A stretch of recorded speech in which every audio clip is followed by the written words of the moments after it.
नमस्कार, मैं राघवेंद्र पाल एक बार फिर से आप सबका स्वागत करता हूं। आज बारी है विस्टा बुक के chapter second the tiger king की। इसको मैं शुरुआत करता हूं सबसे अच्छी स्टोरी। मैं जितने भी चैप्टर मैंने पढ़ाए हैं, में सबसे अच्छी स्टोरी यही वाली लगती है। क्यों? क्योंकि ये कहानी है इतने बड़े महाराजा की। नाम इतना बड़ा है कि ऐसा लग रहा है जैसे एड्रेस हो। तो इनको जानते हैं कि ये कौन महाराजा हैं जिनका इतना बड़ा एड्रेस है या फिर नाम ही इनका ऐसा है। आप सब कुछ जानते हैं। उससे पहले मैं आपको बताना चाहूँगा कि अगर आपको मेरे नोट्स चाहिए, फुल नोट्स जिसमें दोनों बुक के क्वेश्चन आंसर हैं, पैसेज है, एक्सट्रैक्ट है, ग्रामर है, राइटिंग स्किल है, सब कुछ है, तो आप नीचे डिस्क्रिप्शन बॉक्स में एक लिंक दी है, उस पर क्लिक करके उसको खरीद सकते हो। तो चलिए चलते हैं। देखिए, अंग्रेज़ों का एक ज़माना था। आपको पता है कि अंग्रेज़ हमारे भारत पर राज कर रहे थे। तो 1-2 सालों तो उन्होंने राज किया नहीं, यहाँ 200 सालों तक लगभग राज किया। तो 1947 से पहले का जो ज़माना था वो अंग्रेज़ों का ज़माना था। राजा भी राज कर रहे थे, लेकिन अंग्रेज जिस राजा को, जो पावरफुल राजा था, उसको हरा देते थे तो वहाँ पे अंग्रेज राज कर रहे थे। बाकी छोटी छोटी रियासतें जो थीं वो राजाओं की थी। हमारे इंडियन राजा वहाँ पर राज कर रहे थे। तो इस तरह से ज़माना चल रहा था। उसी समय की बात है। एक क्षेत्र है, मतलब एक जगह है, एक राज्य है जिसका नाम है प्रतिभावंतापुरम। प्रतिबंधापुरम जो है, वहाँ पे एक बढ़िया एक सभा चल रही थी। उस सभा में एक बहुत ही तेजस्वी राजा के बारे में बात हो रही थी। महाराज की जय हो। मैं आज आप लोगों को, जितने लोग यहाँ पे बैठे हैं, मैं आप लोगों को ऐसे तेजस्वी महाराजा जो हमारे कुल में पैदा हुए उनके बारे में बताना चाहूँगा। कौन है महाराज वो? तो उनका नाम है जमींदार जनरल किलेदार मेजर सत्यविग्रह शमराही महाराजा धीराजा विश्वभूषण सम्राट सर जिलानी जंग जंग बहादुर। महाराज, छोटा नाम बता दो। इतना बड़ा नाम तो हमें वैसे ही याद नहीं होगा। कोई छोटा नाम नहीं है इनका। अरे छोटा नाम है ना, क्या है? इनको पूरा राज्य द टाइगर किंग के नाम से जानता था। Tiger king? इसके पीछे क्या कहानी है? इसके पीछे बहुत शानदार कहानी है। सुनाओ ना महाराज। सुनिए। इतने बड़े नाम के व्यक्ति को टाइगर किंग क्यों बोला जाता था? तो सुनिए। एक बार राजा राज करते थे। हमारे पूर्वजों में उनके एक पुत्र हुआ यानी कि युवराज पैदा हो गए। राजा ने आदेश दिया, जाओ और गांव में ढोल बजा दो, राज्य में ढोल बजा दो कि पुत्र पैदा हुआ है, युवराज पैदा हुए हैं। और ढोल हुआ, सुनो सुनो सुनो, युवराज आ गए हैं हमारे राज्य में। सभी जो प्रजा थी वो खुश हो रही थी। वाह युवराज आ गए, वाह युवराज आ गए हैं। महाराज की जय हो, महाराज की जय हो। आप सब लोगों को किले में, यानी कि आप सबको राजा के महल में आना है। 10 दिन का जो पुत्र है उसकी भविष्यवाणी हो रही है। और पूरा जो राज था बड़ा एक्साइटेड हो गया कि हम महल में जाएंगे और राजा के पुत्र की भविष्यवाणी सुनेंगे।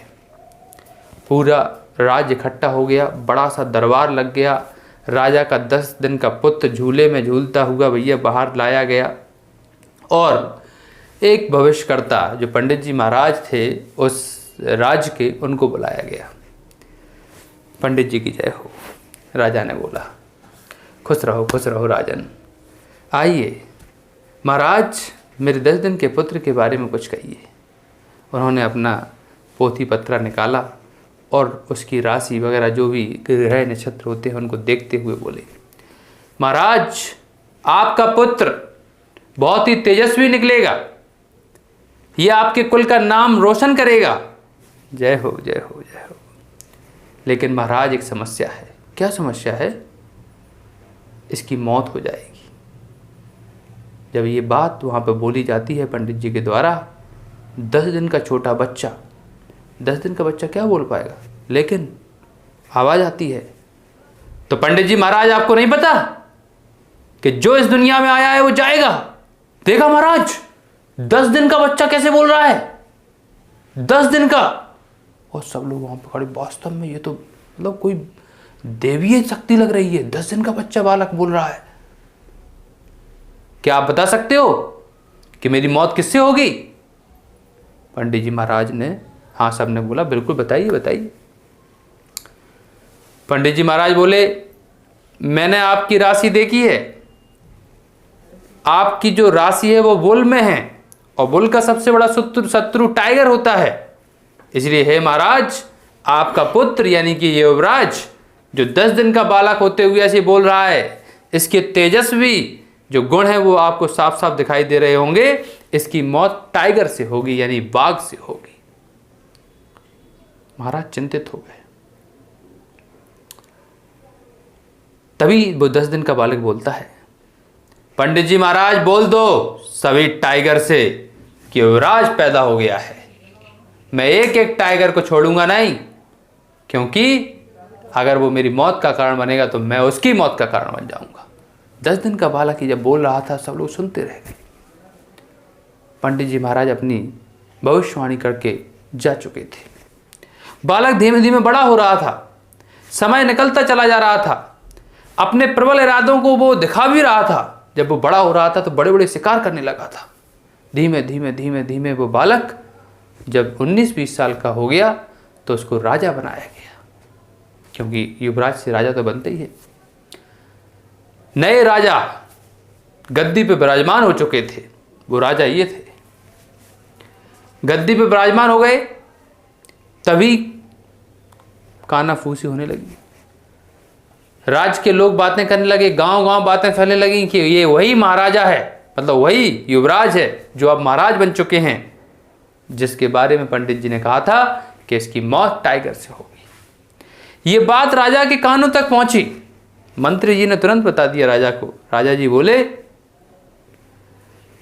मुझे याद है मंत्री जी, शिकार की सारी व्यवस्था की जाए, मैं आज टाइगर का शिकार करूंगा। महाराज लेकिन बच के, बिल्कुल चिंता मत करो। और हाथी घोड़ा पाल की तैयार हो गई। महाराज शिकार करने के लिए निकल चुके थे, पहुंचे जंगल में। जब वो पहुंचे, सामने से टाइगर आ रहा था। महाराज ने अपना तीर कमान निकालते हुए, उस समय बंदूक चल रही थी क्योंकि अंग्रेजों का ज़माना आ चुका था तो बंदूक भी आ चुकी थी। जब तीर कमान से काम नहीं चला तो उन्होंने बंदूक ली और सीधा शिकार करते हुए बाघ यानी टाइगर को मार दिया। उठा के लेके आओ इसको राज दरबार में, और पंडित जी को भी बुलाओ जो कह रहे थे कि मेरी मौत टाइगर से होगी। पंडित जी को बुलाया गया। राज दरबार में टाइगर पड़ा। पंडित जी बूढ़े हो चुके थे, धीमे धीमे आ गए। पंडित जी महाराज, क्या आपको याद है 20 साल पहले आपने मेरे बारे में भविष्यवाणी की थी कि मेरी मौत टाइगर से होगी? ये देखिए, ये रहा टाइगर। ज्यादा जोश दिखाने की जरूरत नहीं है महाराज। क्यों? जब आप 100 टाइगर मार लो तब मुझसे बात करना। तो 100 टाइगर भी मार लूंगा मैं? बोला हाँ, जब 100 टाइगर आप मार लो तब बात करूंगा। और उसके बाद भी अगर मैं जिंदा रहा तो क्या करोगे? तो मैं ये पोथी पत्रा जितने में पड़े हैं इनको आग लगा दूंगा, चुटिया कटवा दूंगा, लेकिन आपकी मौत 100वें टाइगर से होगी, ये मैं आपको गारंटी के साथ कहता हूं। अच्छा ठीक है मंत्री जी। जी महाराज, पूरे नगर में फैला दो, पूरे नगर में फैला दो कि आज के बाद टाइगर का कोई शिकार नहीं करेगा, सिर्फ और सिर्फ महाराजा कर पाएंगे। मैं मारूंगा 100 टाइगर। और अपनी मौत बचाने के लिए महाराज दिन रोज निकल जाते और टाइगर का शिकार करते। कभी महाराज टाइगर पे हावी होते तो कभी टाइगर भी इन पे हावी होता, लेकिन जीत अंत में महाराज की ही होती। धीमे धीमे धीमे धीमे महाराज मारते चले जा रहे थे टाइगर को, और 30 से 40 टाइगर मार दिए थे। जो भी राज्य के दूसरे व्यक्ति थे, किसी को अलाउ नहीं था कि टाइगर को मार दे, लेकिन इनके जीवन में एक टेंशन आई। मैं आपको बताना भूल गया कि महाराज का जो लालन पालन हुआ था वो अंग्रेजों के द्वारा हुआ था। अंग्रेजों का ज़माना था जब राजा ने अंग्रेज नैनी, जो दाई माँ होती हैं, वो अंग्रेजन लगाई थी, तो मतलब इनकी जो परवरिश हुई थी वो अंग्रेजों के साथ हुई थी। जानकार थे ये।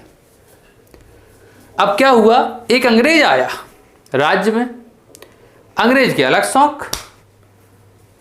अंग्रेज के शौक थे कि मैं टाइगर का शिकार करूंगा और उसके बाद उसके साथ जो मरा हुआ टाइगर उसके साथ फोटो खिंचाऊंगा। मंत्री जी पहुंचे, उन्होंने उनको पता लगा कि एक अंग्रेज आ गया राज्य में और टाइगर का शिकार करना चाहता है। महाराज के पास सीधे पहुंचे। महाराज की जय हो। कहिए मंत्री जी, एक अंग्रेज घूम रहा है, और कह रहा है कि मैं टाइगर को मारूंगा, उसके साथ फ़ोटो खिंचाऊंगा, बुलाओ उसको मेरे पास। महाराज वो लेकिन हाई रैंकिंग ब्रिटिश अफसर है, कोई भी बना रहे उसको बुला के लेके आओ। भैया वहाँ पे पहुँचे, मंत्री जी जोश में, ए अंग्रेज इधर आप, hey how talking to me, talking, चल महाराज बुला रहे। महाराज के पास पहुँचे, सीधे अंग्रेज को लेके महाराज के पास पेश किया गया। कहिए क्या करना चाहते हो? Hi I want to hunt and click a photo. Sorry, मैं आपको अलाउ नहीं कर सकता, इस राज्य में वैन है। I am a high ranking British officer. Okay, go and gone, फटाफट, I don't want to talk to you, go. मंत्री जी उसमें आ गए, चलिए गो एंड गॉन, चलो चलो अंग्रेज चलो। अंग्रेज को भगा दिया गया। मंत्री जी ने कहा महाराज आपने अंग्रेज को भगा तो दिया, एक समस्या आ गई। बोले क्या? ये जाके बोल देगा। क्या बोल देगा? अंग्रेज़ों की फ़ौज आ जाएगी, अपन छोटे राज्य में रह रहे हैं। बोले हाँ यार बड़ी समस्या है ये तो, अब क्या करें? एक ही इलाज है। बोले क्या? इसकी पत्नी है अंग्रेजन, उसको पटा लेते हैं। अरे यार क्या बात कर रहे हो? और क्या करें बताओ, कैसे कैसे काम चलेगा? बोला उसको हीरो के मतलब अंगूठी बड़ी पसंद है, उसको गिफ्ट कर देते हैं, भला टालो, अंग्रेज़ों की फ़ौज आ गई तो मर जाएंगे। हाँ फटाफट जाओ। कलकत्ता भेजा गया मंत्री जी को। मंत्री जी कलकत्ता पहुँचे, उनका जो डायमंड रिंग थी उनको पसंद थी, वो उसके लिए दुकानदार के पास पहुँचे। दुकानदार से बोलते हैं भैया डायमंड रिंग दिखा दो। उसने बहुत सारी दिखा दी, पसंद कर ले भैया मंत्री। मंत्री ने कहा मुझे तो समझ में नहीं आ रहा, राजा के सामने रख देता हूँ। राजा के सामने रख दी इतनी सारी। राजा ने कहा मुझे भी समझ में नहीं आ रहा, सीधे जाओ अंग्रेजन को दो, जो पसंद आए उसको ले लेगी, वापस कर देगी। लेकिन अंग्रेजन के पास पहुँचे, गिफ्ट दिया तो उसको तो सारी पसंद आ गई, उसने सारी रख ली। मंत्री जी आए, महाराज अंग्रेजन ने तो पूरी रख ली, बला टली के नहीं गई, टल गई। अरे यार 3 लाख की थी, चले जाने दो, बला तो टली, राज तो बचा। सही है सही है सही है। और राजा जी अपने शिकार का जो टारगेट था वो पूरा करते हुए आगे बढ़ते चले जा रहे थे। 70 टाइगर्स को इन्होंने मार दिया। अब 70 टाइगर जब मार दिए तो भैया टाइगर की मतलब फिक्स टाइगर थे, ऐसा तो है नहीं कि बहुत ज़्यादा टाइगर हो। टाइगर की गिनती इनके राज्य में खत्म, टाइगर मिले नहीं, ढूंढे ढूंढे। अब महाराज चिंतित परेशान, क्या करें मंत्री जी, समझ में नहीं आ रहा है। मंत्री जी ने कहा एक और उपाय। बोला क्या? अब राजा जी तुम नौजवान हो, फटाफट शादी कर लो। क्यों? बोला शादी कर लो, ससुराल में मानना, वहाँ मिलेंगे आपको चांस, कोई राजकुमारी से कर लो। हाँ यार सही कह रहा है, ढूंढो ढूंढो। भैया ढूंढा गया, बगल की राज्य में एक सुंदर कन्या थी, राजकुमारी थी। राजा से बात की गई कि हमारे महाराज जी आपकी राजकुमारी से शादी करना चाहते हैं। राजा जी खुश हो गए, उन्होंने कहा वाह, किसी राज्य का राजा हमारी कन्या से शादी करना चाहता है। रमतूला बज गया, बैंड बाजा, बारात, और बढ़िया हो गया विवाह। लेकिन विवाह का तो एक ही संकल्प था और एक ही उद्देश्य था, वो था शिकार। महाराजा तुरंत पहुंच गए ससुराल में। अरे दामाद जी बड़े जल्दी आ गए। वैसे आ गए, शिकार करना था पापा जी। अरे बिल्कुल आपका राज्य है दामाद जी, जितना शिकार करना करिए। भैया अपने ससुराल में भी जितने टाइगर थे महाराज जी मारते चले जा रहे थे, मारते चले जा रहे थे। 99 टाइगर्स मार लिए, केवल एक बचा, लेकिन ससुराल में भी खत्म, वहां पे भी खत्म, अब नहीं मिल रहा, ढूंढे ढूंढे। मंत्री जी महाराज फटाफट 100 बार टाइगर ढूंढो। पंडित जी की बात झूठी साबित करनी है, क्योंकि मैं हूं। महाराज जी अब टाइगर तो नहीं है, फटाफट करो, नहीं तो अपनी पोस्ट से खाली कर दो, मंत्री का पद त्याग दो। नहीं नहीं नहीं महाराज, आज ही शाम तक। और मंत्री जी परेशान बेचैन, क्या किया जाए। मंत्री जी को पता चला बगल में सर्कस चल रही है, सर्कस से बात की, सर्कस भैया कुछ है बूढ़ा पुराना कोई दे दे यार टाइगर। कहीं एक मर रहा बेचारा बूढ़ा है बहुत ज़्यादा, कि ले जा। उन्होंने लिया, अपनी गाड़ी में डाला और लेके उसको छोड़ दिया जंगल में, प्रतिभावंदापुरम की। महाराज की जय हो। कहिए मंत्री जी, एक टाइगर घूम रहा है अपने जंगलों में, अरे वाह लाइए, और ली बंदूक और पहुंच गए जंगल में। टाइगर बेचारा वैसे ही बूढ़ा था, धीमे धीमे चल रहा, वो नहीं उठ पा रहा। इनने लिया और अपने साथ कुछ ले गए थे, साथ में 7 शूटर्स को ले गए थे, हंटर्स को ले गए थे, और सीधा मारा खटाक। वो तो बेचारा पहले से बूढ़ा था, बा ने आवाज़ सुनी, आवाज़ सुनते ही लेट गया तो गोली ऊपर से निकल गई। महाराज ने सोचा मर गया। महाराज की जय हो, महाराज की जय हो, टाइगर किंग जिंदाबाद। महाराज ने सोचा मर गया, वो तो लेट गया था। हंटर्स पहुंचे, उन्होंने देखा, अरे मर गया, तुम अभी जिंदे ही हो। टाइगर हंसने, अरे हंसो मत, महाराज अपन मार लेगा। आपस में बात करने लगे, तो क्या करें, महाराज को बुला लें? अरे काय को यार टेंशन ले लो, अपनी मार देते हैं। सही कह रहे हो। लिया धड़ाक, टाइगर को मार तो दिया, लेकिन हंटर्स ने मारा। महाराज सोच रहे थे कि मैंने 100 टाइगर मार दिए, जबकि महाराज ने सिर्फ 99 टाइगर्स मारे थे। ये वाला टाइगर तो बचा था जिसको हंटर्स ने मारा था। अब महाराज की उधर जय बोलने लगी, पूरे राज्य में शोर मच गया। देखा, ये होते हैं एस्ट्रोलॉजर की जो भविष्यवाणी थी वो गलत साबित कर दी। और महाराज की जय हो, महाराज की जय हो बोलने लगी, हर तरफ डंका बज गया महाराज का। कुछ दिनों पश्चात महाराज का एक पुत्र था, उसका बर्थडे मनाया जाना था, यानी कि जन्मदिन मनाया जाना था। अब महाराज को कोई टेंशन नहीं थी। महाराज मंत्री जी से बोले, मंत्री जी, जी महाराज, अब तैयारी करो बर्थडे की, कुछ गिफ्ट विफ्ट ले आते हैं अपने बच्चे के लिए। हाँ हाँ महाराज चलो। गिफ्ट सेंटर की दुकान पे पहुंचे। गिफ्ट सेंटर की दुकान वाले ने देखा, अरे स्वयं महाराज मेरी सेंटर में आ गए, मतलब मेरे दुकान में आ गए। महाराज की जय हो, महाराज की जय हो। उसने सोचा महाराज से जितना पैसा मांगे उतने मिल जाएगा, नहीं मांगे तो खुशी होके दे देंगे। देखो मंत्री जी, कौन सा अच्छा लग रहा है गिफ्ट। देखा चारों तरफ। मंत्री जी ने, महाराज अगर आप गुस्सा ना हो तो बोले। अरे बोलो आप तो। ये सामने आपको एक टाइगर दिखाई दे रहा है, आपका नाम भी टाइगर किंग पड़ चुका है, 100 टाइगर आपने मार ही दिए हैं। ये टाइगर प्लास्टिक का जो दिखाई दे रहा है, अच्छा टॉय यानी कि ये खिलौना दिखाई दे रहा है, आपके बच्चे के लिए सुपर रहेगा, बहुत अच्छा रहेगा। सही कह रहे हो। जबकि वो टाइगर महाराज की मौत था। वो टाइगर इंतजार कर रहा था, लो मुझे खरीदो। महाराज ने उसे खरीद भी लिया, ले गए अपने घर पे। जन्मदिन धूमधाम से मना, गिफ्ट कर दिया गया बच्चे को। अगली सुबह, जन्मदिन की अगली सुबह, बच्चा खेल रहा था टाइगर से। महाराज ने सोचा बच्चे के साथ खेल लेते हैं।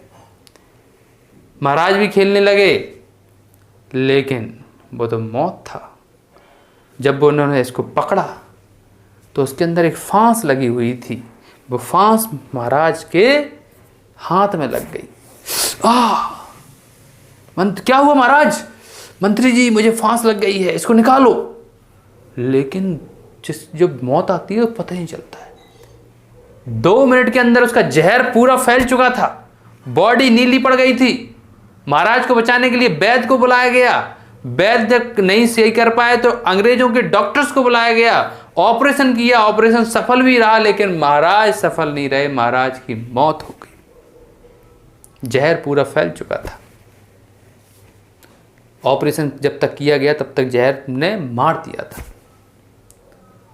और महाराज की 100वें टाइगर से पंडित जी की जो बात थी वो बिल्कुल सही निकली, मौत हो गई। इसी के साथ ये कहानी खत्म होती है। Thank you very much, thanks a lot.